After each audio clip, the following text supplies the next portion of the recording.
I'll just cut right to where my service was here in Bombay. I actually had the good fortune to work with Jayananda Prabhu in New York in 1976. Srila Prabhupada, when he first came to the New York, when he started the Krishna movement and he first came to New York, he acknowledged that Fifth Avenue was one of the most important streets in the world. And 10 years later, he had this vision. When he came, of course, he had no disciples. He had very little. He just had his 7 rupees or whatever it was in his pocket. But he had the vision of doing Rath Yatra in New York. And 10 years later, we actually had that Rath Yatra in New York, and Prabhupada attended it, and it was a huge success.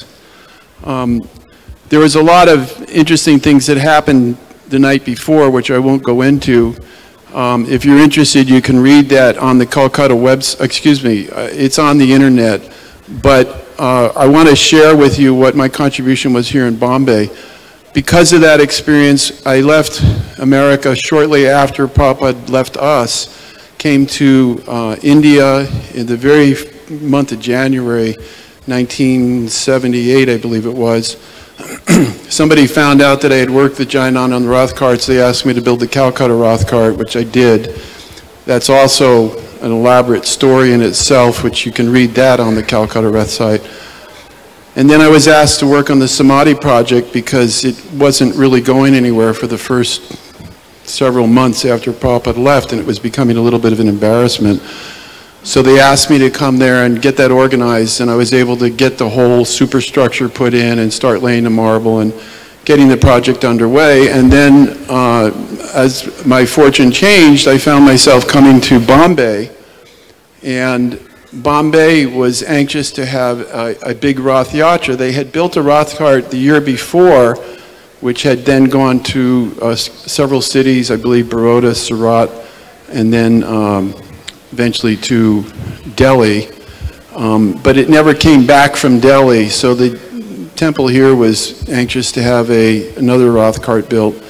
And because I had built a couple already, I had a certain understanding of what was necessary, and I was realizing that Rath Yatra is the most valuable kind of public thing that we do. We have Janmashtami, we have other festivals, but Rath Yatra is really where we go out into the public, especially in the Western world, where people are not so inclined, they're losing their interest in the churches, they're losing their interest in spiritual life.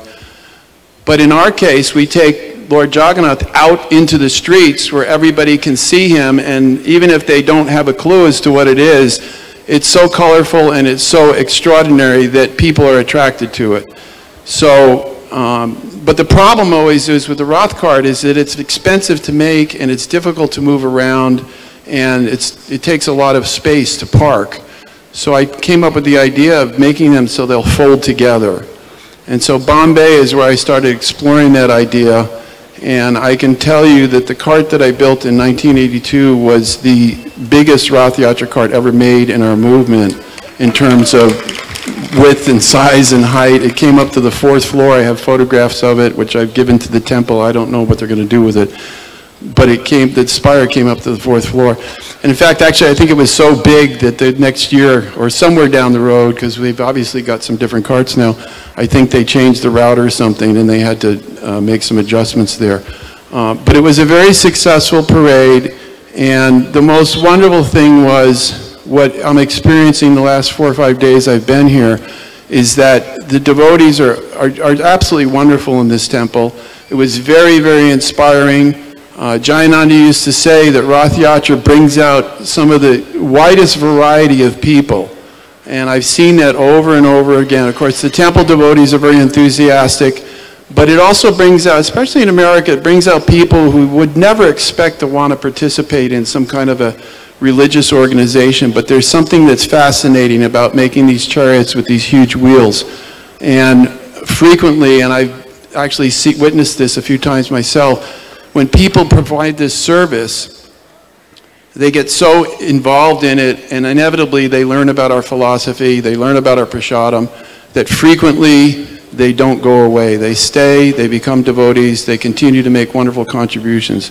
So in a nutshell, that was what I provided the Bombay temple, and I'm honored to be here, and I'm blown away by the incredible Vaishnav etiquette that I see every day.